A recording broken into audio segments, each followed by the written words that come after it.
Halo, Assalamualaikum warahmatullahi wabarakatuh. Perkenalkan, nama saya Cindy Anggarani dengan NIM 2022-01004 dari Prodi Administrasi Bisnis. Di sini saya akan presentasi tentang marketing management.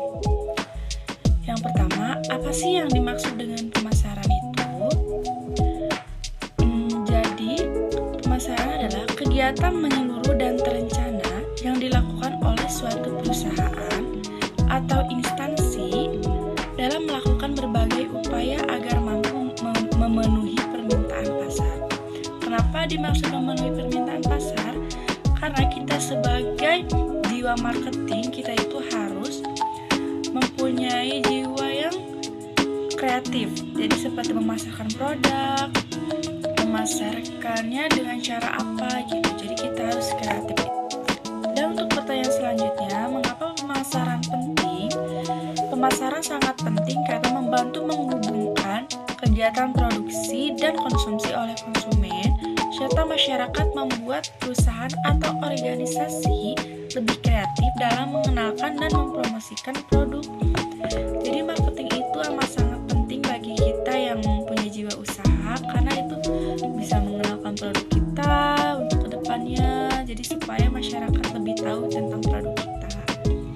Dan untuk pertanyaan selanjutnya, apa sih yang dimaksud dengan kepuasan pelanggan? Jadi, kepuasan pelanggan adalah di mana saat pelanggan itu merasa kebutuhannya terpenuhi dan tidak merasa kecewa. Jadi kita sebisa mungkin pada konsumen itu kebutuhannya supaya terpenuhi dengan produk kita, dan produk kita itu tidak mengecewakan bagi konsumen. Mengapa ada pelanggan yang merasa puas dan tidak puas? Jadi, konsumen tidak puas dengan merek suatu produk, harga, kualitas. Harga terlalu mahal atau barang tidak sesuai dengan kita. Jadi jika ada konsumen mengatakan bahwa suatu produk berharga mahal, itu belum tentu kata konsumen yang lain itu produk kita itu mahal. Jadi tergantung kebutuhan kita masing-masing.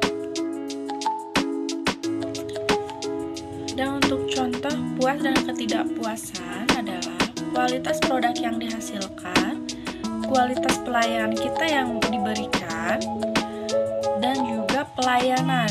Jadi menurut saya itu adalah contoh sebagai kepuasan pada pelanggan kita. Dan contoh untuk ketidakpuasannya seperti kita menjelaskan dalam kursus itu tidak detail dan tidak jelas, itu menjadi contoh ketidakpuasan pelanggan.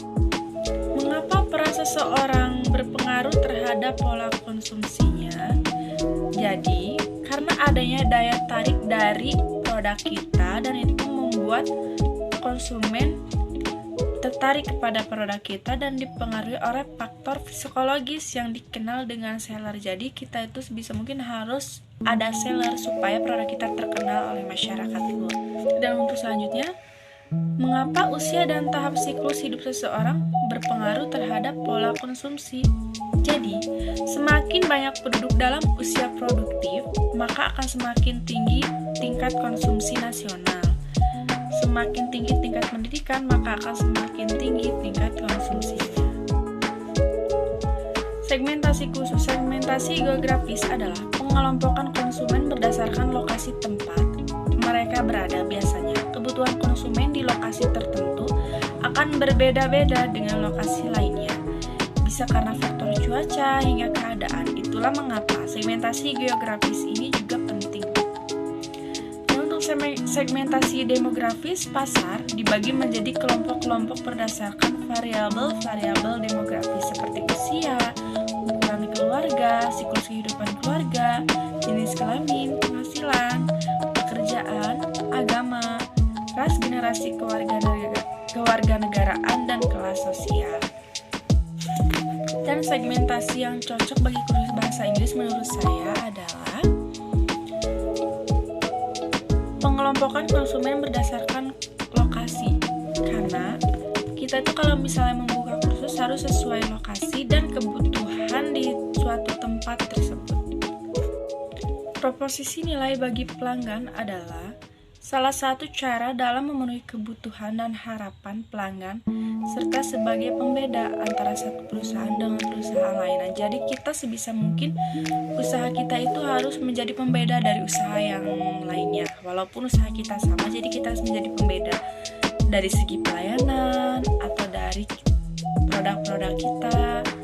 Nah, itu harus menjadi pembeda di perusahaan.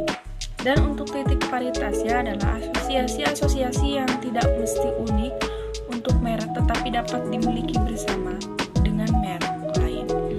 Jadi kita itu harus menentukan apa sih yang menjadi pembeda itu, dan kita itu harus bisa mungkin kreatif untuk usaha kita. Titik perbedaan dalam usaha kita, titik perbedaan produk atau jasa yang membentuk diferensiasi.